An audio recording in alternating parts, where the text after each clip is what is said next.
From Egg Expert, it's the FCC Knowledge Podcast, a show that features real Canadians in agriculture, real stories, and real good conversations about the business of farming. I'm your host, Amy Stang.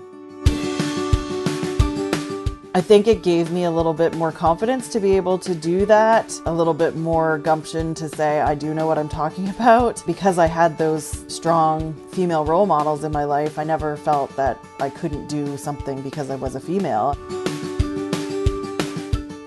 Today we're tackling one of my favorite topics, women in ag. I'm joined by Nova Scotian farmer and a true agent of positive change in the ag industry, Amy VanderHeide.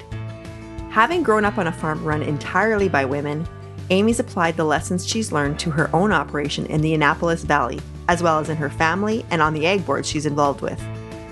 9 years ago, Amy and her friend Katie Ketty created the Maritime Ag Women's Network to build community and further the conversation with and about women in ag.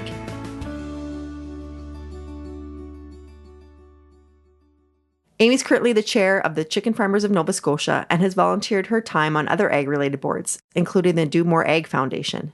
But why am I still talking? Let's let Amy tell us her story. How about we start by getting you to tell us a little bit about your background in agriculture and your upbringing?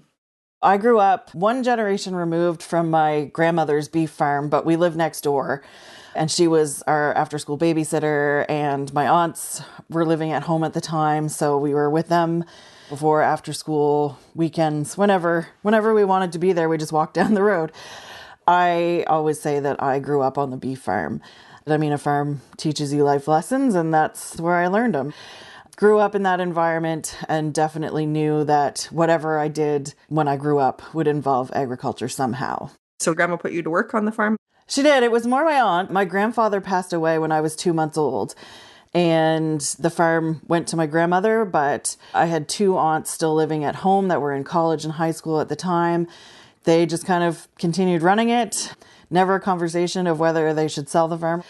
So it was my aunts that said, all right, we got to go do chores. We've got to go do this, and you're coming with me. Or summers when we were being babysat was spent fencing with my aunts. So it was kind of them that instilled that work ethic to, we have to go get things done.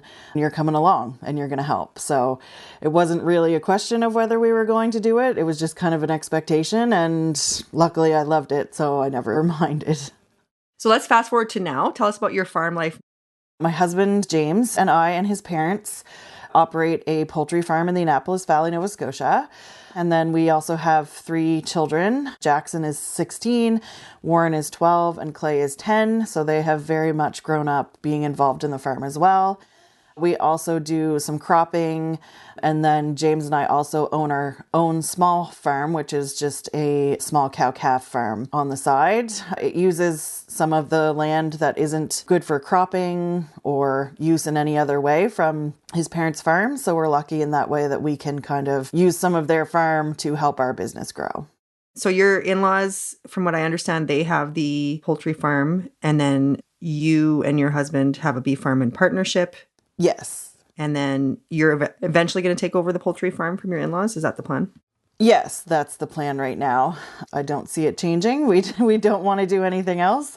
My husband is one of 5 siblings, but he's the only one interested in continuing in agriculture in any way. So it's been him and I as primary operators, and his parents are in their 70s, still involved with the farm, but just lesser physical and visual way. They're unable to do some of the tougher jobs, but still very much involved in the day-to-day. So it was you that brought over the concept of raising cattle to your husband? I like the chickens, but the beef come with a certain personality and a little bit more hands-off, but I missed having cattle, and luckily James was all for it. We started just raising a few calves for beef and then morphed into a cow-calf operation. It's still a lot of work, especially in the summer when you're trying to do 100 other things, but we love the cattle and they're pets to us, but they still serve a purpose. You learned some important values from your grandmother and aunts. Can you tell us more about those values? It taught me to stand up for myself, to be outspoken, to generally care, and to just be a good person and show up for yourself. There is a place for you on the farm, and there is a place for you within leadership roles. Our grandmothers or mothers were the ones bringing out the meals and keeping people fed and getting kids to school. But there's so much more to it. Even to my mother-in-law, she'll say that she's not a farmer, but I can tell you that she's kept this ship afloat for many years. She's out there spreading straw and getting ready for chicks and in the barn. You're quite present in social media and different ag circles. Your passion for agriculture just is very well known and shines through. What are you in particular passionate about? For me, it's the education piece of agriculture, getting to talk to people who genuinely really don't know where their food comes from, but also just chatting with kids through Ag in the Classroom, but also being a co-founder of the Maritime Ag Women's Network with my great friend Katie Ketty, and bringing together a community of like-minded women throughout primarily Atlantic Canada, but it's grown. We have members across Canada now and beyond. Having that community just online through Facebook has been more than we ever thought it would be, and it's just sometimes mind-blowing that we've actually been able to get this community of women together and share conversations and worries and stresses and successes and all that stuff together is great. The network, where did that come from? It came from a weekend in 2015. Katie and I had been to the Atlantic Farm Women's Conference, which was held in Halifax. And as we were driving home and we were talking about the people that we'd met that we saw on social media but didn't really know, and you got a chance to meet them. And it's a shame when you leave that connection is gone until either the next conference or the next thing that brings you together.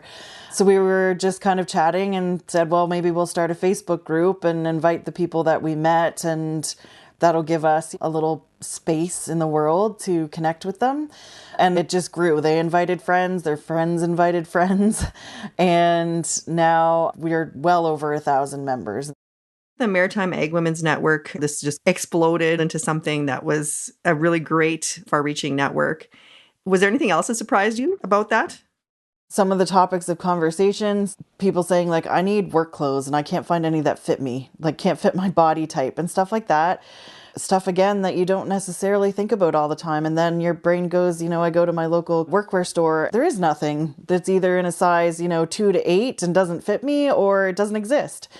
Definitely just some conversation stuff that maybe I hadn't experienced myself necessarily. But then also on the flip side is also the opportunities that it's given for both Katie and I. We didn't go into it expecting any type of recognition, and we still don't expect any type of recognition. That's not why we did it. But we've been invited to take part in opportunities like these podcasts, conferences, and having all these chances to bring awareness, of the Women's Network as a whole, but also so we can kind of use that voice and what we've learned to connect with more women. Having somebody call and say, oh, I know you're a co-founder of this, really interested to talk to you, it still blows my mind almost 10 years later. How do you receive that when someone says, okay, you're a female farmer, we want your perspective on this discussion panel or think tank or things like that? Do you embrace that? Do you sometimes go, oh, I'm the token female again? Or where does your mind go? Yeah, it felt like that for a while. And it kind of got where Katie and I were like, okay, people have to be sick of seeing us and hearing this over and over again, to the point where we started reaching out to other women that we had met through the Facebook page that we knew would be great for this situation. It's always great to be asked. And I don't mind doing these things. I like it. It gives me a chance to talk to other people. But sometimes the platform isn't quite where I am comfortable with. If it's at a different type of farming conference or a horticulture conference, that I'm not involved in that. I would rather say, here's someone who's in your sector, would benefit from being in that room in more ways than I would love to introduce her. She's willing to do it. And then there's times where you get an opportunity that you can't pass up. It's still going both ways. If there's an opportunity that I can give somebody that little boost of confidence and say, I think you'd be great for this, I'm definitely going to do it. And because we need that continuation, it can't fizzle out with the two of us. It has to keep growing and keep having more people to go out and chat. I think that's such a great approach. You're still embracing the opportunity to speak your truth and share your experiences and inspire other people. And you're also at the same time lifting others up that could potentially support these messages in different rooms and different sectors. There's a lot of power in that. Yeah, and they have some different views on things than I do too. So it broadens the conversation. If I'm busy or Katie's busy or we've been talked out for that month or whatever it is, it's great to know we can think off the top of our heads now of 5 or 6 different people each that would be perfect for that situation. So just meeting all these people has created that and given that platform to lift others up. And I think that's not what we expected, but has been a really great outcome of the Maritime Ag Women's Network. That's amazing. So let's go back to your upbringing a little bit. What did it do for you in terms of your worldview on how women are involved in our industry? I didn't realize when I was growing up on a farm that was owned by my grandmother how rare that was, first of all, and then having the primary operators being my aunts. To me, it was normal. That's how I grew up. And as far as I knew, that was normal on every farm everywhere. But as you grow up and become more involved and you realize that wasn't the case. When I kind of came up and wanted to be more involved and sitting around boardroom tables full of men and I'm the only woman in the room, I think it gave me a little bit more confidence to be able to do that, a little bit more gumption to say, I do know what I'm talking about.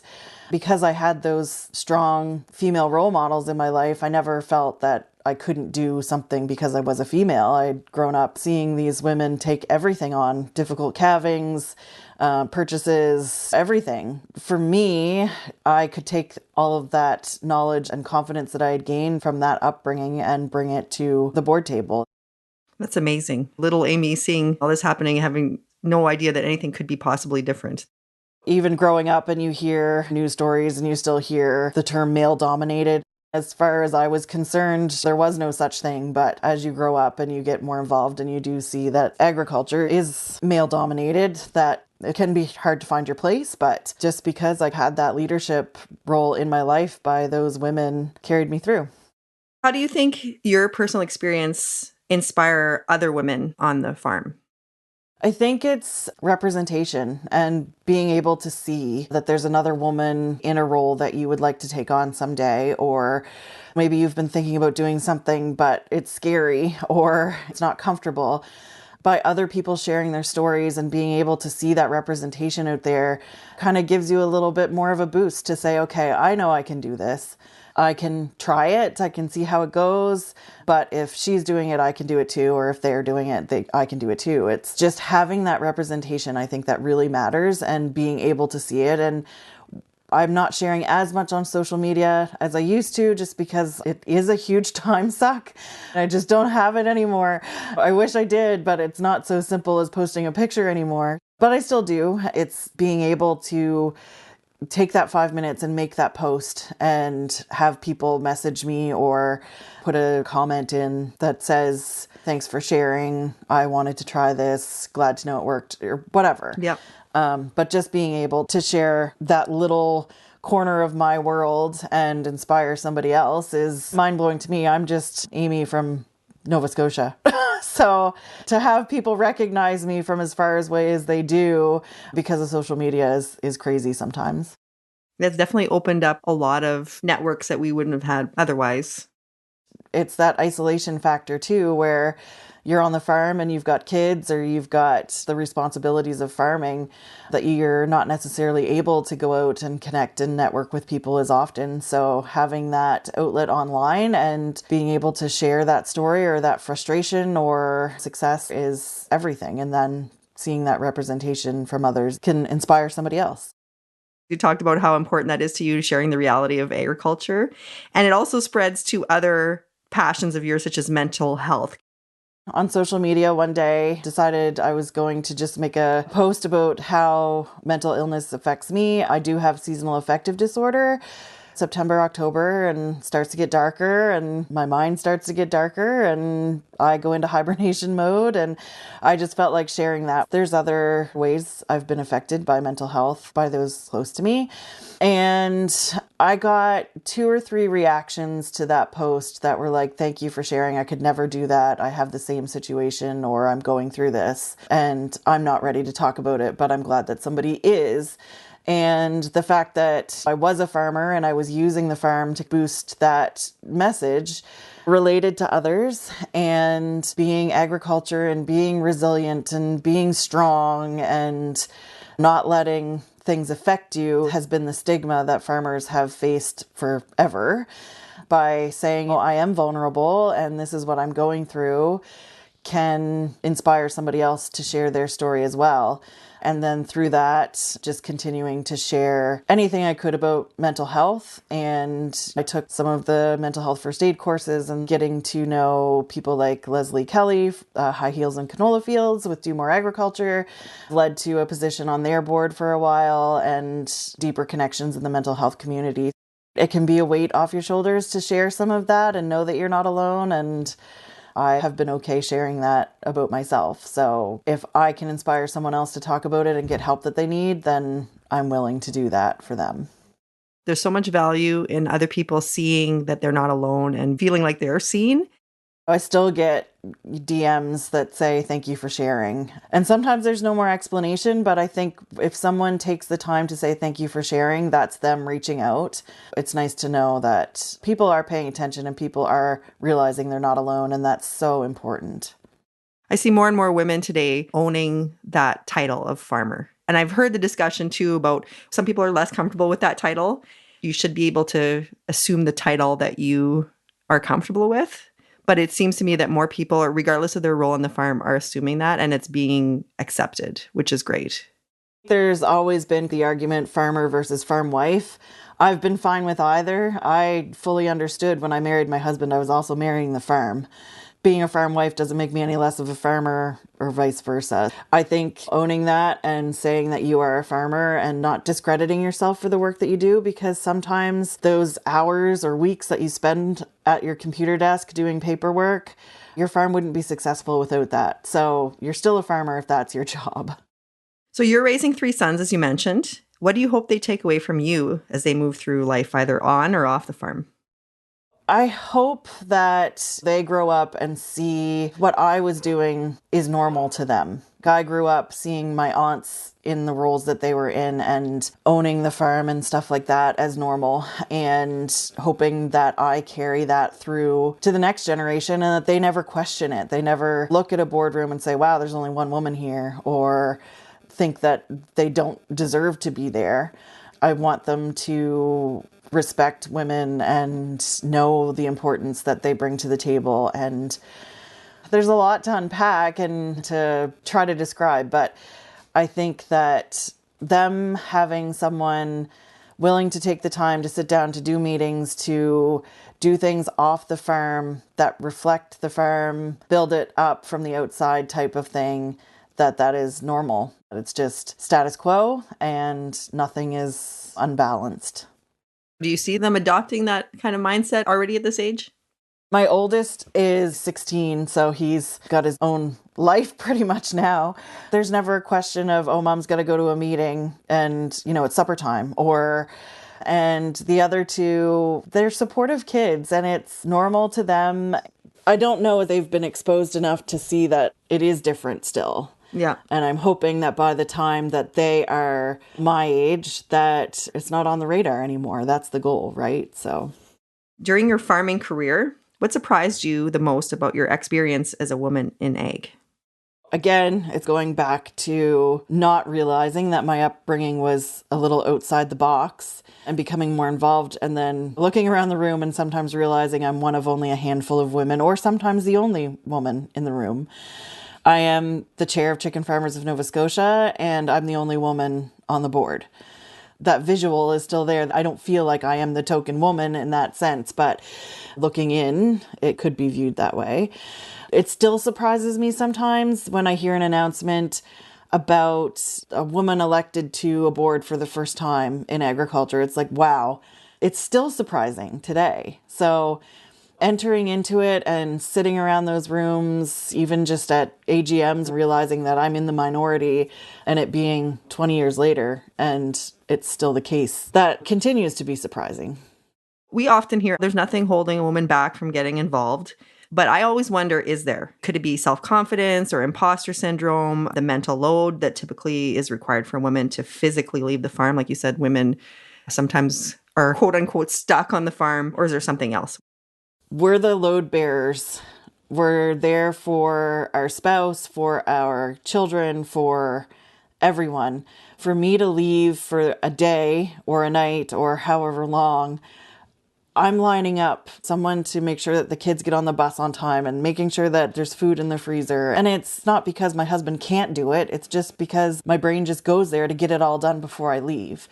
There's kind of that second shift where we've got 17 balls in the air we're trying to juggle at once. I don't know why that is as women, that we naturally kind of do that. I look at my husband and he's like, okay, I did this, I did this, I did this. He checked them all off in order. He's done. He's happy. His mind is clear. And I've got rabbits up there just like doing laps in my head. There are things that not everybody thinks about that do hold us back. And it's the time thing. I didn't really step up to take part in a board or a committee or anything until I knew I could leave the house for 2 hours without a baby crying or needing to be fed or all this other stuff. Now, did I lug them as babies to these things? 100%. But then you're not 100% in the room either. There's definitely things that are still barriers. Childcare is still a barrier for families in rural communities. There's a lot to organize in your life to be able to do these things. And for some reason, I think that falls harder on women. I think some of it is, I would qualify that as biological, because we typically have birthed these children unless we adopted them. And so then we're responsible for basically keeping them alive for the first year of their life. Yes. And then that just naturally dovetails into other things where your partner might not have had to think about those things before. And then he just gradually progresses and keeps going that way. That's not to say that it can't change, but it requires a lot more thought process. It's that caretaker mentality. Like, for me to be able to go and give my all and be completely present, I need to know that X, Y, and Z are all looked after before I leave. I still do that today. I still have a hard time walking out, go to an overnight trip or to a day-long meeting. And I'm still thinking as I'm driving there, like, okay, did I leave whatever in the freezer so that they can pop something easily into the oven for lunch? My kids are old enough to make their own lunch. I don't have to worry about this, but I still do. Do you think the imposter syndrome and all that other mental trying to chalk yourself to being enough plays into the equation as well? I have felt that a lot, because you go out from that situation that I grew up in to realize that's not the way the world is. And then it's kind of like smacks you in the face. I do feel that some on our own farm, just because of my in-laws' upbringing and their belief systems is more leaning towards those traditional gender roles. It's been 21 years in this family, and I still catch myself thinking that I need to prove myself in some way. I don't. I know that the only person I have to prove anything to is myself, and that's enough.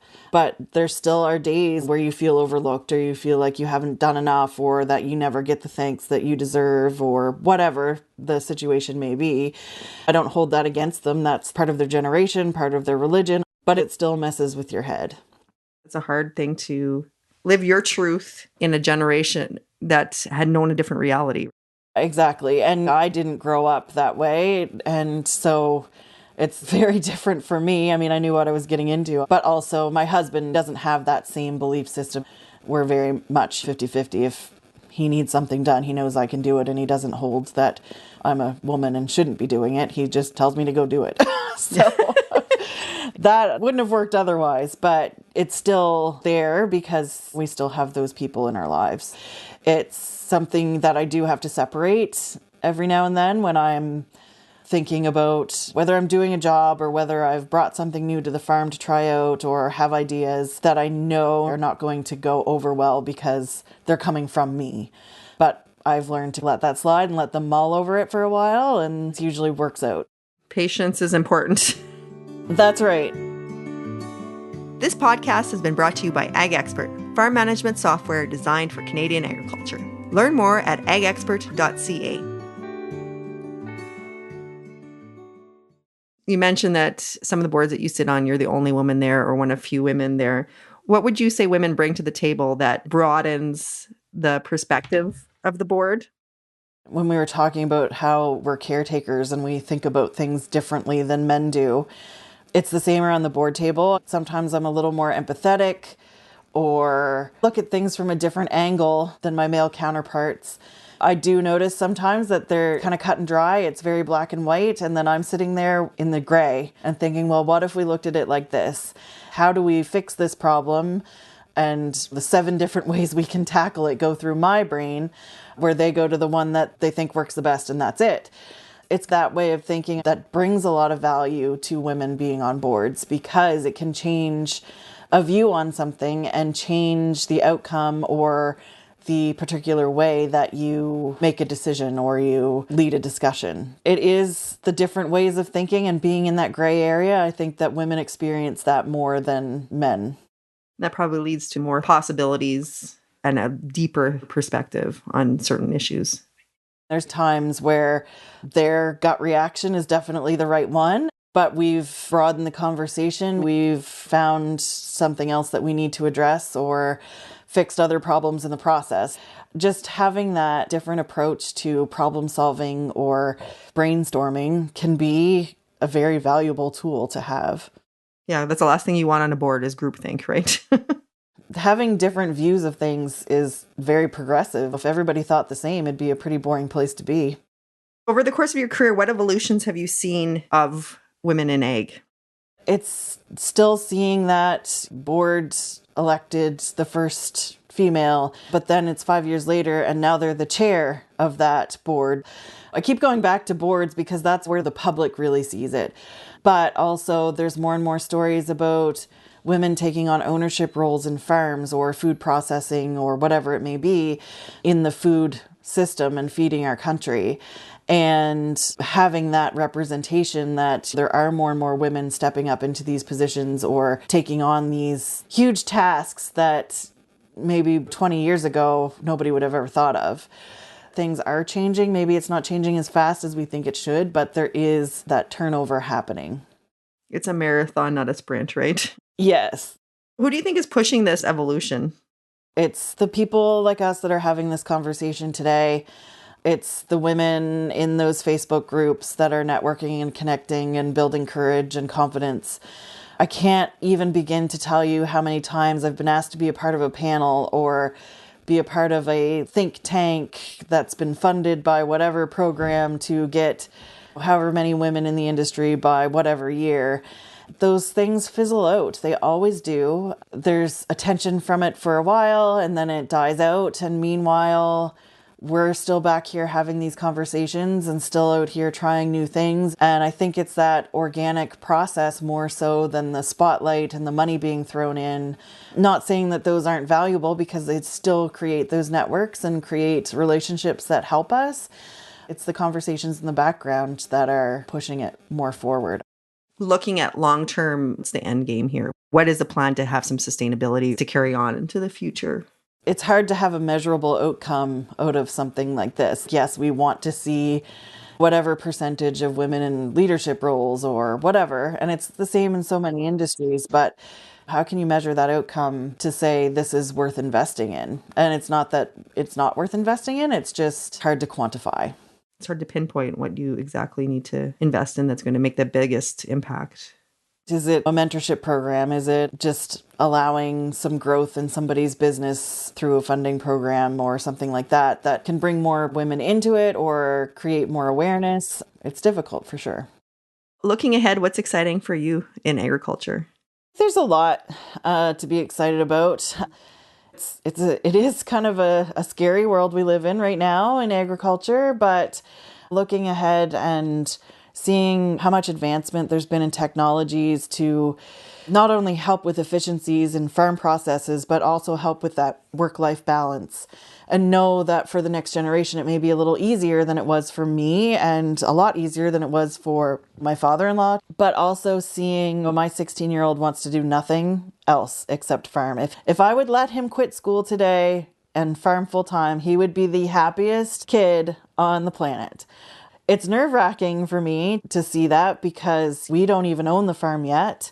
So trying to get him to understand that we put all our eggs in one basket here and nothing's changed yet. We don't want you to do that. It's hard because we see other avenues he can take for a while, or go do some training and come back to the farm and open your own business and do whatever. But knowing that he will likely end up farming in some way, whether it's with us, for us, or someone else, that next generation is so hugely important to keeping our industry going. Seeing young people who are going to come up through and contribute to agriculture in one way or another, that's the ultimate goal. I'd never push my kids to join the industry if they didn't want to. For me, it was my passion. It was what I wanted to do, and I did it. And same with my husband. And it's looking like it'll be the same for my 16-year-old, but my 12 and 10-year-old, I don't think will have anything to do with agriculture, and that's totally fine too. Having those kids, or those even not involved in agriculture now, but are looking towards agriculture in the future, is definitely something we should all be excited about. That's why I do what I do, so I can hopefully ensure that it's there for my 16-year-old if he wants it. It's nerve-wracking at the same time to say, I can't imagine him in this role right now, and being stuck in a transition for one, but also responsible for a family in an industry that is up and down so much. But when the passion is there, it's really hard to stay away from it too. This is great, Amy. This was an awesome conversation. Thank you so much. Thank you. Our conversation was recorded during a busy season for Amy and her family, and we sure appreciate her taking the time out of her schedule to talk about such an important topic. Growing up on a farm run and owned by women, Amy had no reason to believe that her experience was out of the ordinary. This perspective has guided her journey to running her own farm alongside her husband and 3 sons. She's also been able to bring these same values and viewpoints to the boardroom table and to her networks. Through it all, she continues to be a strong advocate and voice for Canadian agriculture, for women, for mental health, and for the industry as a whole. Even through the occasional self-doubt or the feeling that she might need to prove herself, Amy continues to roll up her sleeves and be a part of the conversation that needs to happen. She's also finding other voices to bring into the conversation as well. Her influence isn't limited to industry events or board meetings either. Raising 3 young men, Amy already sees how her example is changing how they look at life and farming. I'm so inspired by my conversation with Amy.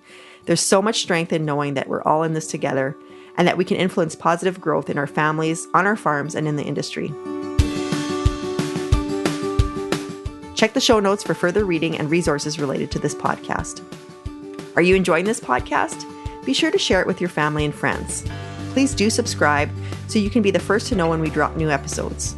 And if you have feedback or topic ideas you'd like to share, go ahead and leave us a review. Your feedback will help us make decisions on what's valuable to you as a listener. The FCC Knowledge Podcast is a Farm Credit Canada production in collaboration with Roman Empire Studios.